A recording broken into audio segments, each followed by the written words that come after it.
한국사회 여론연구소 조사 결과 최근 2주 사이에 당대표 적합도에 미묘한 변화가 감지됐습니다.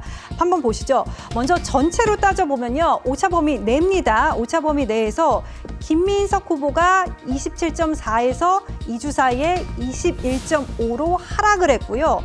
정청래 후보는 21.5에서 25.7로 올라섰습니다. 자, 이런 변화는요. 호남 지지층에서도 더 뚜렷하게 나타나는데 이번에는 오차범위 밖의 결과입니다. 이것도 또 2주 사이에 어떻게 변동이 됐나 한번 보시죠.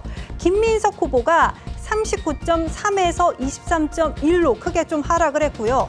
정청래 대표는 23.3에서 34로 오른 거를 확인할 수가 있습니다.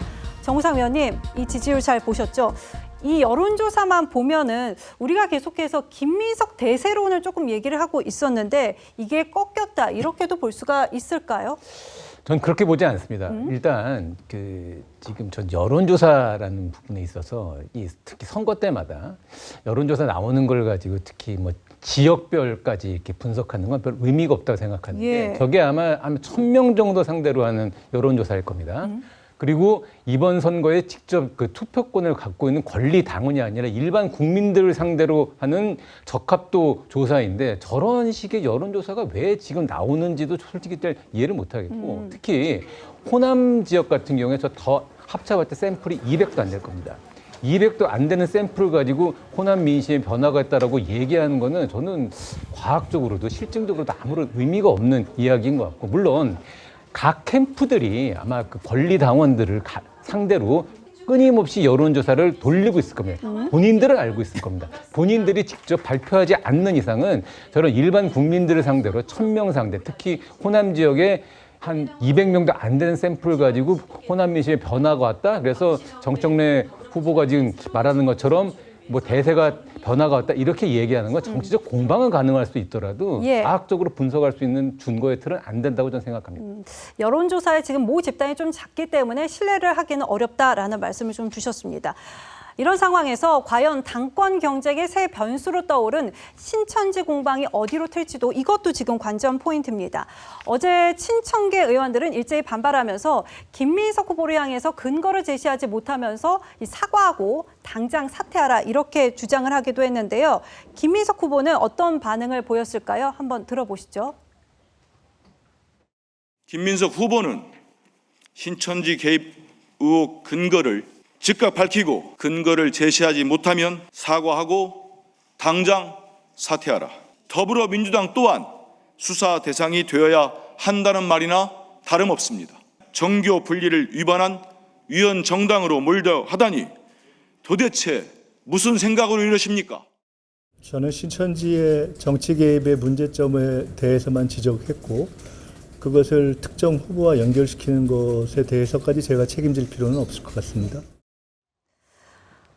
네, 신천지 관련해서 김민석 후보가 정청래 후보에게 의혹을 꺼내든 거는 우리 모두 다 아는 얘기 아닌가 싶은데 어제 김민석 후보의 얘기를 들어보면은 신천지 의혹을 특정 후보와 연결시키는 것에 대해서까지는 제가 책임질 필요 없다 이렇게 말을 하고 있습니다.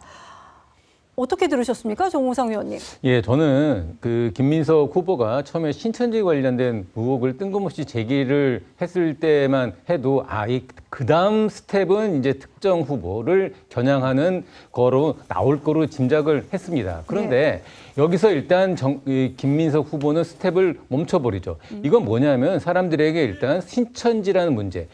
이 시청자분들도 잘 아시겠지만 신천지 문제는 원래 국민의힘과 관련된 문제였습니다. 예. 이 저번 특검에서 국민의힘 그 권리당원 이 입당을 시키라고 신천지 그 총회장이 지시를 했다라고 기소를 했었고 이 신천지 회장이 구속까지 됐습니다. 그래서 국민의힘 권리당원의 그 개입을 했다라는 것들이 일단 잠정적인 결론이 났었는데 이게 뜬금없이 왜 민주당 문제로 왔었느냐. 모든 사람들이 다 관심을 갖고 어디까지 관련돼 있는지 관심을 가질 수밖에 없는 문제인데요. 저희가 첫 번째 추정을 하자면 신천지는 지난 코로나 시국 때 당시 이재명 경기지사가 아주 강력한 그 신천지에 대한 어떤 조사를 하면서 상당히 타격을 받았기 때문에 예. 어떻게 보면 이재명 대통령에 대해서 상당히 불만을 갖고 있는 집단 중에 하나가 신천지일 겁니다. 그렇다면 신천지가 민주당 당내 경선에 개입을 했다라고 한다면 소위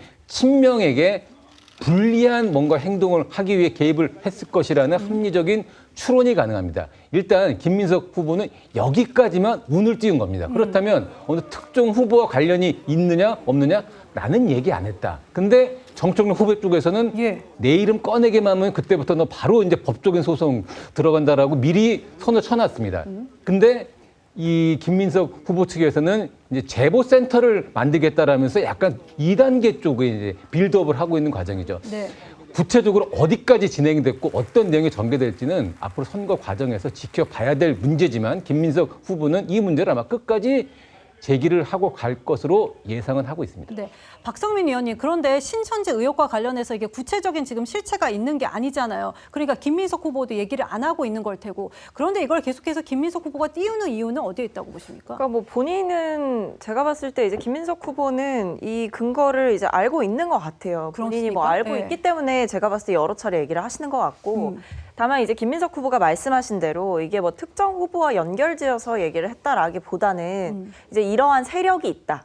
이제 어떤 비밀리에 움직이고 있다. 그 부분에 대해서 일종의 뭐 공개 경고를 한 셈이 아닌가 싶은데 결국에는 뭐 국민의힘 전당대회 때도 그런 일이 있었고 이번에 이제 민주당 전당대회가 있기 이전에도 한번 그런 논란이 있었습니다. 예. 그러니까 특정 이제 당대표 경선에서 뭐 이른바 갑자기 뭐 왜 투표율이 바뀌었냐라고 하면서 이제 경쟁하던 후보들 간에 뭐 신천지 개입 논란 이런 게 한번 있기도 했었어요. 예. 그렇기 때문에 제가 봤을 때 그런 사태까지도 다 염두에 두고 말씀을 하시지 않았나 싶기는 한데요. 저는 개인적으로 근데 이 의혹이 나온 이상 약간 지금 싸움이 좀 격화되고 있잖아요. 예, 그러니까 예. 사실상 뭐 한쪽에서는 나를 겨냥한 거냐, 한쪽에서는 당신을 겨냥한 적이 없다. 약간 이런 공방으로 가고 있고 사실 이제 전당대회를 바라보시는 국민들께서 약간 피로하실 수 있겠다는 생각이 들어요. 그렇기 때문에 저는 의혹의 실체가 있다라는 그 어떤 확신을 이제 김민석 후보께서 갖고 계시다면 거기에 대해서 근거를 뭐 제시를 하시는 것이 맞지 않을까라는 생각은 듭니다. 예.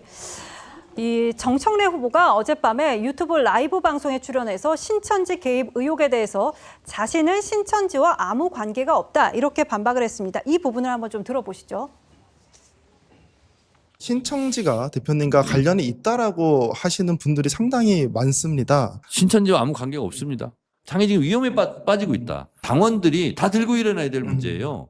아, 난 정청래 의원을 지지하는데 내가 그럼 신천지 신도란 말이냐? 이렇게까지 당원들이 지금 분노하고 있거든요. JMS 정명석 씨가 저의 작은아버지라는 거예요. 제 고향 마을 외딴 마을에 살았던 건 사실이고 저는 일면식이 없어요. 전화 한 통 한 적도 없고 어디 사는지도 몰라요. 저는. 저희 아버지가 저희 아버지 돌아가셨지만 삼자가 해자 일자예요. 해자 돌림이거든요. 작은아버지는 해철이에요. 네, 김상일 평론가님, 네. 저희가 인터뷰를 쫙 한번 돌아봤는데요. 네. 이 신천지 개입 의혹, 이게 실체가 있다고 보십니까? 글쎄요, 이제 김민석 후보는 인터뷰에 나와서 근거가 분명히 있다라고 얘기를 하고 있어요. 근데 어쨌든 김민석 후보가 정청래 후보를 특정하지는 않았죠. 그러니까 법적인 측면에서 따져보면 아무 문제는 없는 겁니다. 예. 책임질 일이 없어요. 그러면 정치 윤리적으로도 책임질 부분이 없느냐? 저는 그건 아니라고 봅니다. 분명히 선거에 이 얘기를 함으로써 선거 과정에서 무언가 목적이 있어서 한 얘기고 그것을 많은 사람들이 그럴 것이다라고 생각하고 있다면 이 굉장히 중요한 사안에 있어서 우리가 이제 기사를 내면 후속 보도라는 걸 하잖아요. 예. 그 후속 보도가 없으면 그걸 가지고 우리가 비난을 합니다. 후속 보도가 못 나오면. 그래서 김민석 후보도 후속 보도에 해당하는 근거를 일정 정도 밝힐 필요가 있지 않을까 이런 네. 생각이 듭니다. 그러니까요. 호준석 위원장님, 지금 김상일 평론가 말씀하신 대로 어떤 근거를 대지 않으면 이게 네거티브로 갈 수밖에 없는 거잖아요. 네, 특검 통해서 밝혀야죠. 우리가 대장동 처음 제기된 것도 민주당의 대선 경선하면서 그때 이제 나왔었던 것이지 않습니까? 네. 근데 이거 지금 20일이나 남았는데 벌써 유력 주자가 근거가 있다라고 얘기하면서 할 때 예. 아무런 것이 없이 그냥 의혹 제기했다고 볼 수가 있겠습니까? 밝혀야죠. 그리고 지난 10년 동안 저는 신천지나 통일교나 다 이익 집단들이라고 보는데 자신들의 이익이 되는 쪽에 이제 베팅을 하는 거예요. 근데 지난 10년 동안 우리 사회에서 지금 보수 진영이 정권을 잡고 있었던 시간은 2년 반밖에 되지 않습니다. 예. 나머지 기간은 다 그 좌파에서 집권하고 있었을 때입니다. 이 사람들이 어느 쪽에 더 베팅을 하고 어느 쪽에 사람을 들여보냈겠습니까? 충분히 이제 그런 어떤 개연성이 있는 얘기거든요. 그러니까 예. 진실을 밝혀야 된다 생각합니다.